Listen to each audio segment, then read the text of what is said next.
Nagy szeretettel köszöntelek ismét itt a Könyves csatornámon. Könyvtári kedvencek sorozatomat folytatom. Az első mű, amit szeretnék most megmutatni, N. Napolitano Ezüstmadarak című kötete.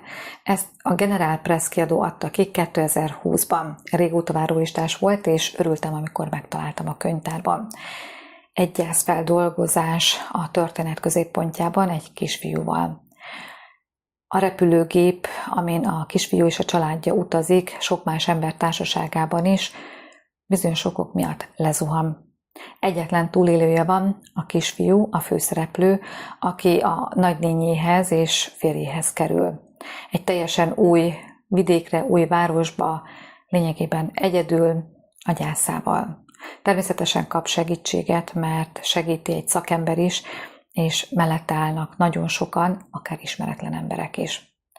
A regény gyönyörűen mutatja be a kisfiú belső világát, hogy hogyan tiltakozik, hogyan megy keresztül a gyász folyamatán, mi az, ami segíti, mi az, ami hátráltatja őt. A szomszédban van egy kislány, aki eléggé különc, de elfogadó, és hatalmas barátság szövődik közöttük, csendben, szépen lassan, szinte észrevétlenül, de nagyon mélyen.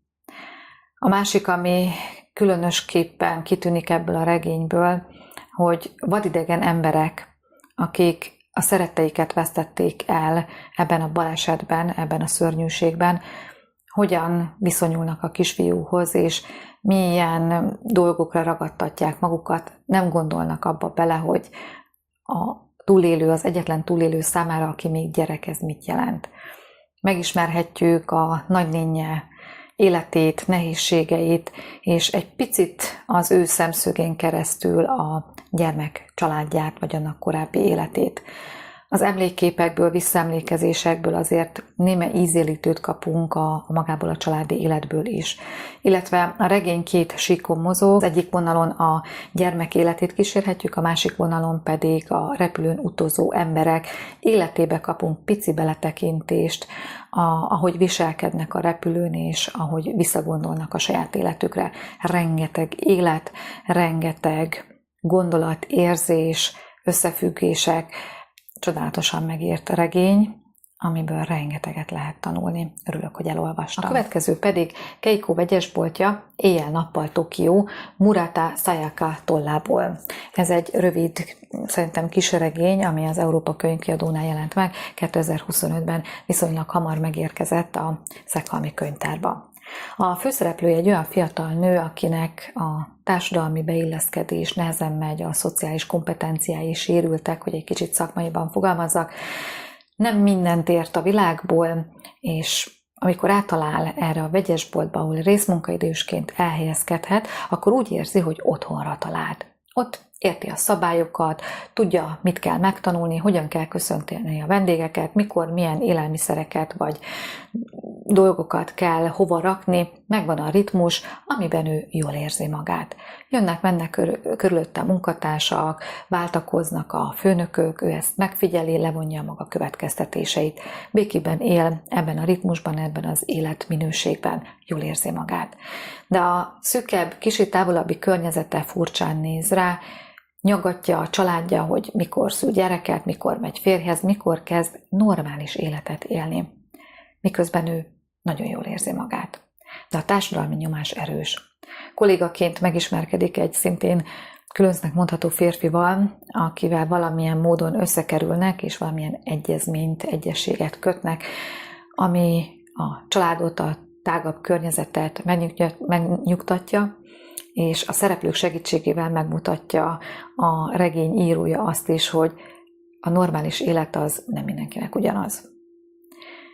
Mennyire fontos az elfogadás, vagy mennyire fontos lenne az elfogadás, és ezeknek a kérdéseknek a kerülése, hiszen a mi normális dolgaink az nem biztos, hogy másnak is normálisnak tűnik. Néhol mosolyogtam rajta, néhol morcos voltam, és nem értettem az embereket, de egy jó olvasmány volt, ami tényleg rámutat arra, hogy a normális az egy nagyon furcsa fogalom, és mindenkinek mást jelent. A könyvtárból kölcsönöztem ki a Sárkány Könyv Klub egyik közös olvasmányát is, ami nem más, mint az Üvegtorón első része, Sarah J. Maas tollából.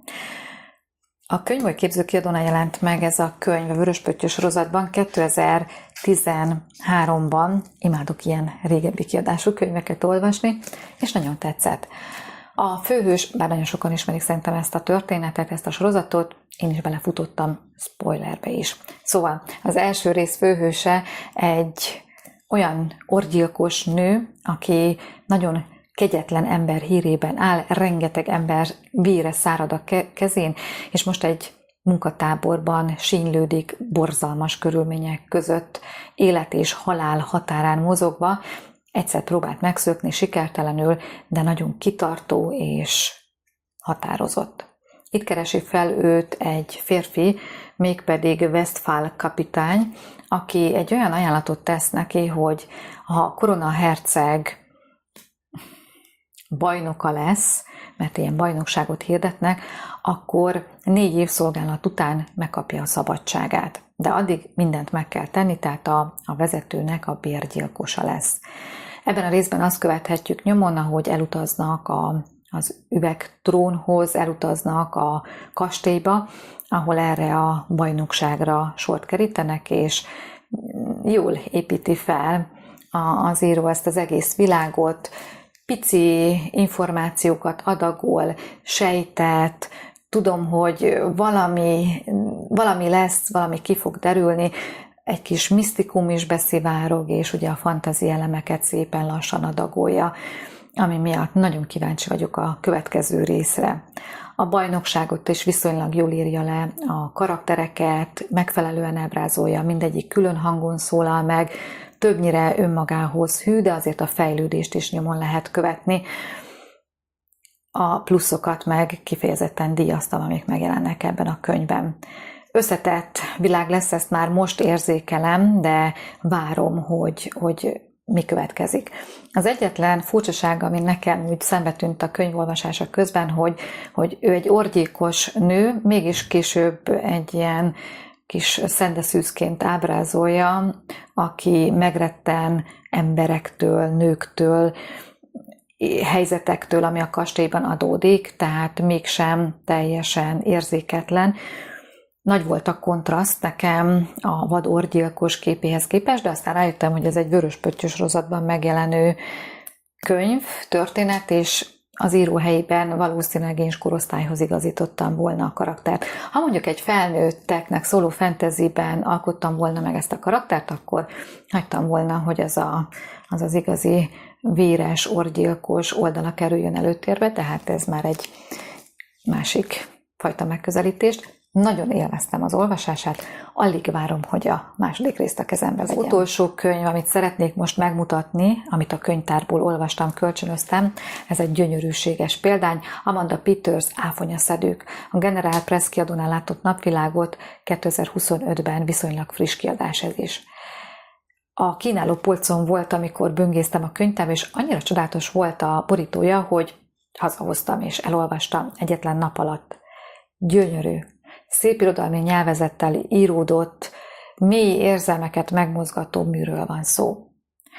2 eseményszálon fut a történet. Az egyik eseményszálon megismerhettem egy indián törzs, illetve egy indián család életét, akik már valamilyen szinten modernizálódtak, de egy kicsit azért őrzik az indián törzs sajátosságait. Otthonuktól messzire utaznak időközönként, hogy áfonya szedésben egy picit a pénzraktárakat feltöltsék, mert jobban fizet, mint az otthoni munkák. Szinte az egész család elutazik ide, meg néhány ismerős, és szedik az áfonyát, majd esténként tábortüzet gyújtanak, krumplit sütnek, otthonossá teszik azt a kicsi időt, amit ott töltenek, szoros szálak fűzik őket egymáshoz. Jó volt róluk olvasni. De történik egy tragédia, a legkisebb gyermek Ruby, egy csendes kislány eltűnik. Nem találják. Mindenki másképp próbálja feldolgozni a gyászt, és a későbbiekben láthatjuk, hogy hogyan alakul a család élete. Ezzel párhuzamosan a másik eseményszálon egy fiatal lány történetét láthatjuk, akit az édesapja és az édesanyja nevel, nagyon vigyáznak rá, nem engedik ki az udvarról, mindenben felügyeli az édesanyja a gyermekét, mint egy modern szóval fogalmazva egy helikopterszülő. Álmai vannak, olyan, mintha emlékképek bukkannának elő, amik a valóságban nem léteznek. Amikor ezeket a képeket felfesti az édesanyjának, akkor pedig ideges lesz, fejfájása lesz, elvonul, egy idő után már nem is említi őket. Naplót vezet az eseményekről, maga után hagyja ezeket, próbálja élni az életét, majd később, ahogy telnek az évek, valahogy a két történet összekapcsolódik. Csodálatos volt.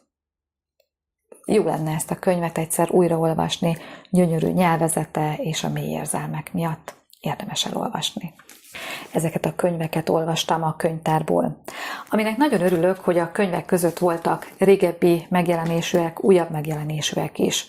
Szeretek a könyvtárban olyan könyvekre vadászni, amelyek vagy régebben jelentek meg, vagy számomra ismeretlenek, tehát nem a tömegolvasmányokhoz tartoznak, és mondjuk nem is hallottam még róluk. Úgyhogy szerintem egy igazi kincses tár a könyvtár, ahol mindenki megtalálja magának azt, amit keres. Régi vagy új, ismert vagy ismeretlen olvasmányok.